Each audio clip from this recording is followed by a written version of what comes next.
To make math easy, subscribe my channel Technical Maths by Pradeep Soni and press bell icon for latest math video with short tricks.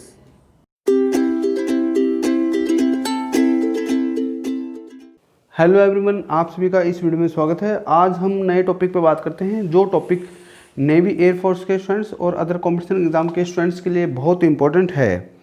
हम इस video में पढ़ेंगे ऋण पूर्णांकों के क्रम गुणित, factorials of negative integers. Easy method से आप सबसे पहले जानते हो कि फैक्टोरियल एन को हम क्या लिख सकते हैं, n into factorial n minus 1। अगर हम किसी फैक्टोरियल की वैल्यू में से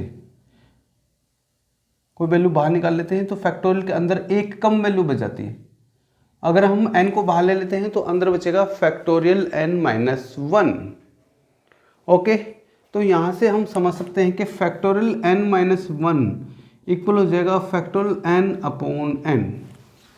और ये इंपॉर्टेंट है, इससे आप बहुत सारी वैल्यूज़ आप निकाल सकते हो जिनके बारे में आपको नहीं पता।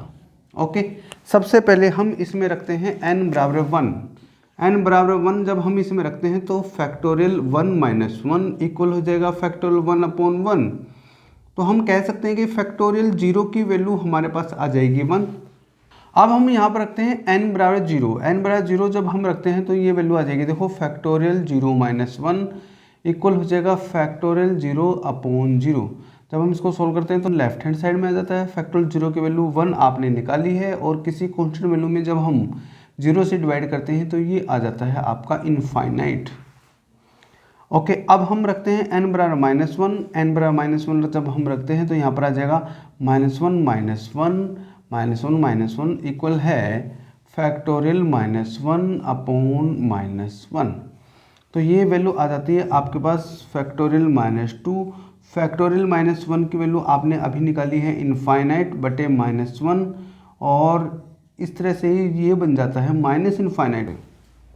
इसके बाद आगे अगर आप n की वैल्यू माइनस 2 रखते हो तो ये वैल्यू आ जाती है माइनस 2 माइनस 1 फैक्टोरियल में, राइट हैंड साइड में आ जाएगा factorial minus 2 upon minus 2। Okay, तो यहाँ पर आप देखते हो ये फैक्टोरियल माइनस 3 आ जाता है। फैक्टोरियल माइनस 3 की वैल्यू जब आप निकालते हो फैक्टोरियल माइनस 3 की, तो फैक्टोरियल माइनस 2 की वैल्यू जो है आपके पास आई है माइनस इनफाइनाइट, और माइनस तो इनफाइनाइट लेकिन पॉजिटिव इनफाइनाइट आ जाएगा।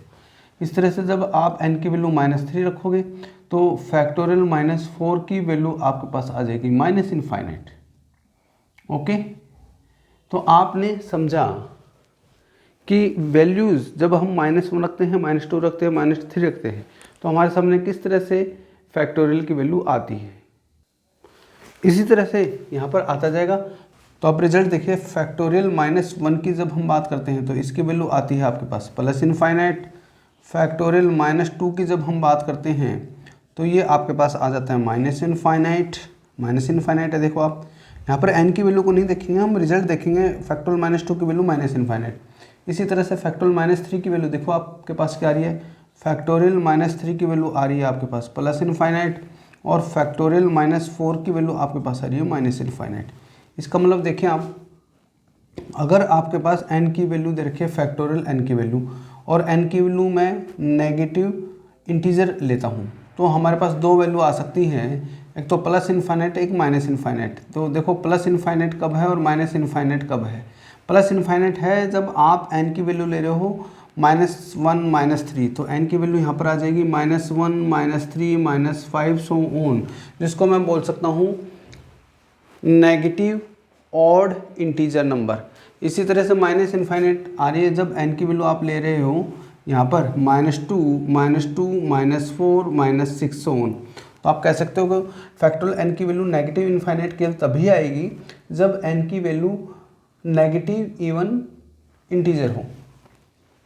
तो इस तरह से आप देख रहे हो कि जब फैक्टोरियल में n की वैल्यू जब हम नेगेटिव इंटीजर लेते हैं तो या तो आंसर आएगा प्लस इनफाइनाइट या आएगा माइनस इनफाइनाइट। तो उम्मीद करता हूँ एग्जाम्पल के द्वारा आपने अच्छे से समझ लिया होगा। नेक्स्ट वीडियो में आपके लिए और भी शानदार कंसेप्ट हम लेके आएंगे। सभी स्टूडेंट्स को द बेस्ट, लगातार मेहनत करते रहे, बढ़ते रहे। थैंक्स।